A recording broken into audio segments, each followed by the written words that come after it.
देखिए हमारी मिठाई कितनी खूबसूरत लग रही है, बिल्कुल बाजार जैसी है ना। खाने के बाद भी शायद ही कोई बता पाए कि ये घर पर बनी हुई मिठाई है। तो क्यों ना इस त्योहार घर पर ही बनाएं ये स्वादिष्ट, आसान और बजट फ्रेंडली मिठाई। तो आइए बनाना शुरू करते हैं। सबसे पहले हम चीनी और काजू को ग्राइंडर में डालकर बिल्कुल बारीक पाउडर बना लेंगे।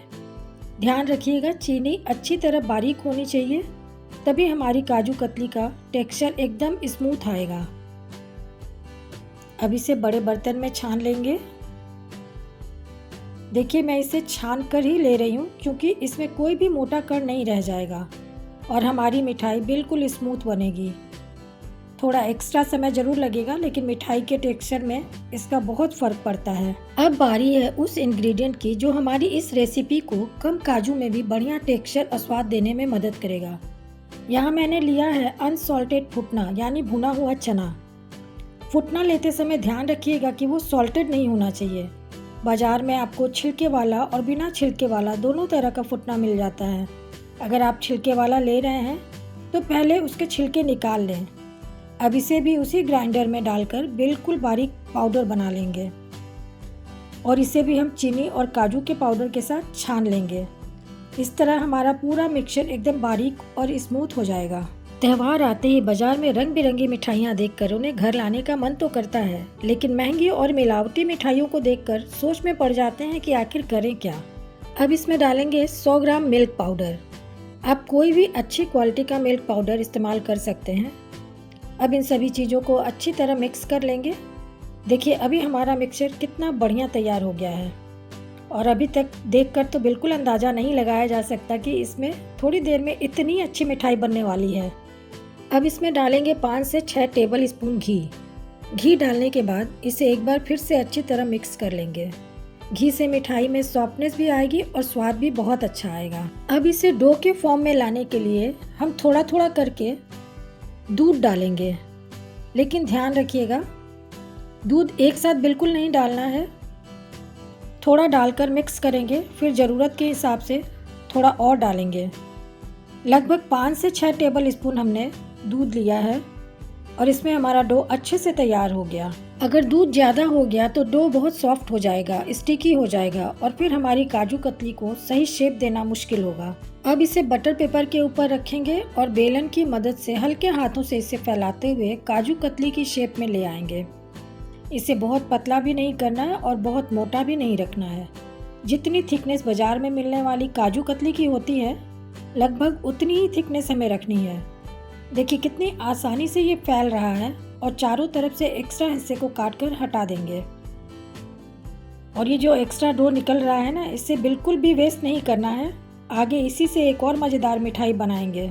अब इसे स्क्वायर शेप में थोड़ा ठीक कर लेंगे और फिर छोटे छोटे डायमंड शेप में काट लेंगे। काजू कतली का ये डायमंड शेप ही तो इसे इतना सुंदर बनाता है। आप चाहें तो इसे अपने हिसाब से साइज छोटा बड़ा रख सकते हैं। देखिए अब हमारी काजू कतली कितनी सुंदर दिखने लगी है। सच बताइए अभी देखकर कौन कहेगा कि इसमें काजू इतने कम इस्तेमाल हुए हैं। तो क्यों ना इस बाजार से मिठाई लाने के बजाय घर पर ही बनाए एकदम बाजार जैसी काजू कतली, वो भी बहुत ही कम सामान में, बिना गैस जलाए और सिर्फ 10 से 15 मिनट में। और सबसे मज़ेदार बात, इसे बनाने में काजू भी लगेंगे बहुत ही कम। अब इसके ऊपर लगाएंगे चांदी का वर्क। ये पूरी तरह ऑप्शनल है, लेकिन चांदी का वर्क लगाते ही मिठाई का लुक एकदम फेस्टिवल और बाजार जैसा हो जाता है। हालांकि इसे लगाना थोड़ा मुश्किल ज़रूर होता है।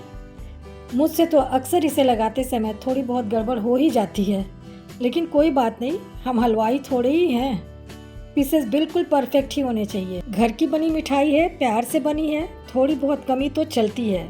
अब इसे प्लेट में सजा लेंगे और लीजिए हमारी एक पूरी प्लेट काजू कतली बिल्कुल तैयार है। देखने में कितनी सुंदर लग रही है और यकीन मानिए खाने में भी उतनी ही स्वादिष्ट है। इतने कम सामान और इतने कम समय में अगर ऐसी मिठाई घर पर बन जाए तो बाजार से खरीदने की ज़रूरत ही क्या है। अब हमने जो साइड से एक्स्ट्रा डो काट कर निकाला था उसे बिल्कुल वेस्ट नहीं करेंगे। इसे एक बार फिर से अच्छी तरह मिक्स कर लेंगे। अब इसे 2 हिस्सों में कर लेते हैं और बटर पेपर के ऊपर रखकर हथेली की मदद से इसे लंबा सा रोल कर लेंगे। देखिए हमारे 2 रोल तैयार हो गए हैं। एक ही मिक्सचर से हमारी दूसरी मिठाई भी तैयार हो रही है। अब इसके ऊपर भी चांदी का वर्क लगा देंगे और इसे लगभग 2 से 2.5 इंच के पीसेस में काट लेंगे। देखिए ये भी बिल्कुल बाजार वाली मिठाई जैसी लग रही है ना। इसे भी प्लेट में सजा लेते हैं। तो देखिए सिर्फ 10 से 15 मिनट में हमारी इतनी सुंदर और स्वादिष्ट मिठाई तैयार हो गई है। न गैस जलानी पड़ी, न कोई लंबी कुकिंग करनी पड़ी और न ही बहुत सारे इंग्रेडिएंट्स चाहिए। और सबसे अच्छी बात, घर पर बनाया है, इसलिए हमें अच्छी तरह पता है कि इसमें क्या क्या इस्तेमाल हुआ है।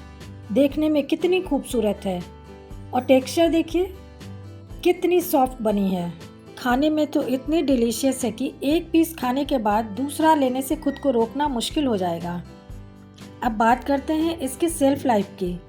अगर आप इसे रूम टेम्परेचर पर रखते हैं तो लगभग 2 से 3 दिन आराम से चल जाएगी और अगर इसे फ्रिज में रखकर इस्तेमाल करेंगे तो लगभग 7 से 10 दिन तक रख सकते हैं। बस इसे हमेशा साफ और एयर टाइट कंटेनर में रखिएगा। तो इस त्यौहार अगर आप भी बाजार की महंगी और मिलावटी मिठाई लाने के बजाय घर पर कुछ आसान, स्वादिष्ट और बजट फ्रेंडली बनाना चाहते हैं तो इस काजू कतली को ज़रूर ट्राई कीजिए। कम काजू में, कम सामान में और 10 से 15 मिनट में इतनी सुंदर मिठाई तैयार हो जाएगी। अगर आपको हमारी ये रेसिपी पसंद आई हो तो वीडियो को लाइक ज़रूर कीजिए, अपने परिवार और दोस्तों के साथ शेयर भी कीजिए और ऐसे ही आसान, स्वादिष्ट और त्योहारों के लिए खास रेसिपीज़ के लिए बबली बोले किचन को सब्सक्राइब करना बिल्कुल मत भूलिए।